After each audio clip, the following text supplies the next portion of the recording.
বিচার চাইতে এসে যেভাবে ভাঙাভাঙি করলো ওরা প্রকৃতপক্ষে বিচার চাইতে আসেনি। যে বা যারা এসেছে কিছু কিছু ভিডিও ফুটেজ পাওয়া গিয়েছে।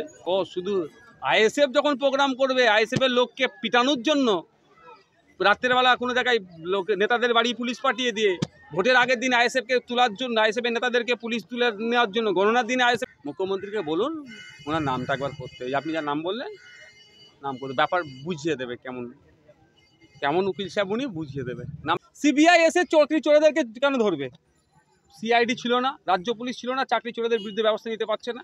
গতকাল রাতে যা ঘটলো এটাই কি তাহলে কোনো একটা কিছু ইঙ্গিত দিচ্ছে রাজ্যের স্বাধীন দেশে কি পরাধীন আছে বলে কোনো একটা ইঙ্গিত কি পেলেন গতকাল রাতে? দেখুন আমি একটা কথা বলি, গতকাল রাত্রে যে ঘটনা ঘটেছে এটা পুরোপুরি বুঝিয়ে দিল রাজ্যের আইন শৃঙ্খলা ব্যবস্থা ভেঙে পড়েছে। দু চারটে লোক নয়, অত মানুষ এসে এই ধরনের ভাঙচুর চালালো, যে দুর্বৃত্তরা এসেছিল বিচার চাইতে এসে যেভাবে ভাঙাভাঙি করলো ওরা প্রকৃতপক্ষে বিচার চাইতে আসেনি। যে বা যারা এসেছে কিছু কিছু ভিডিও ফুটেজ পাওয়া গিয়েছে।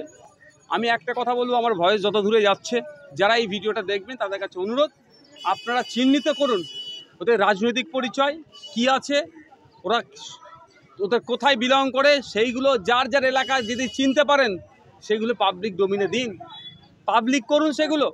কারণ যেভাবে ইমার্জেন্সি ওয়ার্ডের মধ্যে ঢুকে ভাঙচুর চালিয়েছে মেনে নেওয়া যায় না। মিডিয়াদেরকে বাদি দেওয়া হচ্ছিল, তাহলে মিডিয়ার উপরে আক্রমণ হয়েছে। একাধিক মেইনস্ট্রিম মিডিয়া থেকে শুরু করে যারা ওখানে ইউটিউবার যারা ছিলেন তারা আক্রান্ত হয়েছে। এটা কোনোভাবেই মেনে নেওয়া যায় না।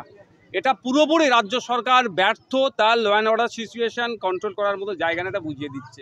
আজকে ইন্টেলিজেন্সি যারা থাকে, যারা আইবি ডিপার্টমেন্টে আছে, প্রশ্ন তাদেরকে তো আজকে করতে হচ্ছে, বাধ্য হচ্ছে করতে।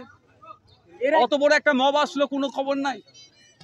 আর একটা কথা হচ্ছে, ওখানে যেহেতু রাত জাগার একটা প্রোগ্রাম ছিল, আর যেহেতু আরজি করের একটা এখন এই অবস্থা চলছে, নামাডল চলছে আরজি করটাকে নিয়ে, পর্যাপ্ত পরিমাণে পুলিশ ফোর্স ডিপ্লয়মেন্ট ছিল না কেন? ও শুধু আইএসএফ যখন প্রোগ্রাম করবে আইএসএফের লোককে পিটানোর জন্য রাত্রেবেলা কোনো জায়গায় লোক নেতাদের বাড়ি পুলিশ পাঠিয়ে দিয়ে ভোটের আগের দিন আইএসএফকে তোলার জন্য আইএসএফের নেতাদেরকে পুলিশ তুলে নেওয়ার জন্য গণনার দিনে আইএসএফের নেতাকে অ্যারেস্ট করার জন্য ডিটেন করার জন্য পুলিশ তখন থাকে। আরজি করের সামনে ডিপ্লয়মেন্ট ছিল না কেন? এর জবাব পুলিশ মন্ত্রীকে দিতে হবে। পুলিশ মন্ত্রী যদি মনে করে এই ধরনের অরাজকতা করতে থাকবে, আমি পুলিশ মন্ত্রীকে বলতে চাই তাহলে কিন্তু সময় ঘনিয়ে এসেছে, কিন্তু ওই বাংলাদেশ শুধু একটু স্মরণ করবেন। আরজি করে গুন্ডা বাহিনী ঢুকে ভাঙচুর করেছে, কিন্তু আমরা দেখেছি নিউ টাউন বিশ্ব বাংলার ওখানে সেখানে পুলিশ আক্রমণ করেছে মহিলাদের রাত দখলের রাতে পুলিশ আক্রমণ করেছে। দেখুন ওটা এখন আমার কাছে, এখন আমি যেহেতু সকাল থেকে আমি ব্যস্ত হয়ে পড়েছি ফ্ল্যাগ হোস্টিংয়ে, এখনও দেখিনি। যদি এই ধরনের ঘটনা ঘটে থাকে ধিক্কার নিন্দা জানাচ্ছি। বারবার মহিলা করে মমতা ব্যানার্জি বা বিধানসভার মধ্যে ক্যাবিনেটের অনেক মিনিস্টাররা চিৎকার করে, তো সেই তাদের যারা চিৎকার করে তাদের উদ্দেশ্যে বলছি, রাজ্যের মহিলারা আজকে নিরাপদে নাই পুলিশের কাছ থেকে যদি বলে, এই জন্য আপনি যে অভিযোগটা করলেন, তাহলে কোন জায়গায় আমরা দাঁড়াচ্ছি? আমি আবারও রিপিট করছি, যদি মনে করে পুলিশ প্রশাসনকে দিয়ে শান্তিপূর্ণ আন্দোলনকে দমিয়ে দেওয়ার চেষ্টা করে, আমি শুধু এতটুকু বলে দিতে চাই, পৃথিবীর বিপ্লবের ইতিহাস একটু মাননীয়া পড়ে নিক। পৃথিবীর বিপ্লবের ইতিহাসগুলো অনেক ক্ষেত্রে পুলিশকে দিয়ে গুন্ডা মস্তানকে দিয়ে মারধর করে আটকানোর চেষ্টা করেছিল, কিন্তু বিপ্লব সংগঠিত হয়েছিল। ন্যায়ের আন্দোলনকে, শান্তিপূর্ণ আন্দোলনকে যদি এইভাবে আটকানোর চেষ্টা করে, বাংলার মানুষজন আর ঘরে বসে থাকবে না, সবাই রাস্তায় নামবে। মুখ্যমন্ত্রী বিকাশ রঞ্জন ভট্টাচার্য নাম না করে তিনি বলছেন যে কিছু ছাত্রছাত্রীদের কাছে তাদের কাছে টাকা লুটছে, তাদের ভবিষ্যৎ নষ্ট করে কোর্টে কেস লড়ছে। মুখ্যমন্ত্রীকে বলুন ওনার নামটা একবার করতে, আপনি যা নাম বললেন নাম করতে ব্যাপার বুঝিয়ে দেবে কেমন উকিল সাহেব উনি বুঝিয়ে দেবে। নামটা একবার নিতে বলুন না।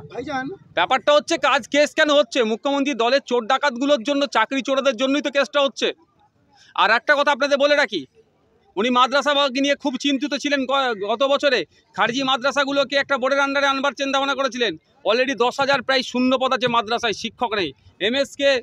এসএসকেগুলোতেও মাদ্রাসা যে টাইপ যেগুলো আছে, এক টিচার সংখ্যা 50% নিচে কমে গিয়েছে, শিক্ষা ব্যবস্থা ধ্বংস হয়ে যাচ্ছে। ওগুলো তো কোনো কেস নেই, ওগুলো কেন নিয়োগ করতে পারছে না?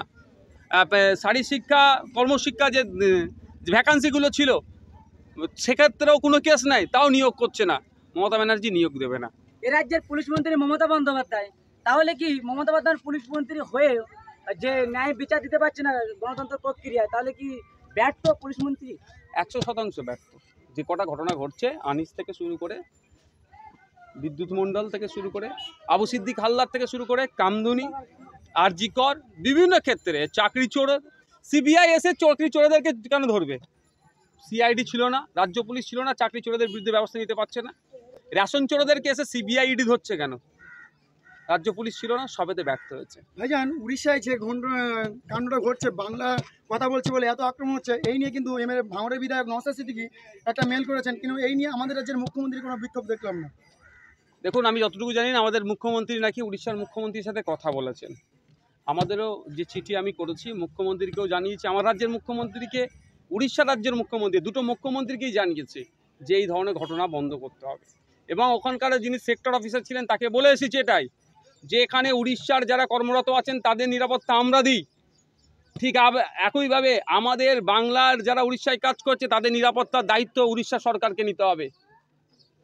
আমরা চাই না এখানে উড়িষ্যার মানুষজন যারা আছে তাদের কর্মস্থলে কোনো ডিস্টার্ব হোক, কেন এটা হচ্ছে union of states, right two movement আছে, আমার ফ্রিডম অফ মুভমেন্ট আছে, আমি যেখানে ইচ্ছা যেতে পারি, যেখানে ইচ্ছা বৈধ পন্থাতে ব্যবসা করতে পারি, কেউ আটকাতে পারে না।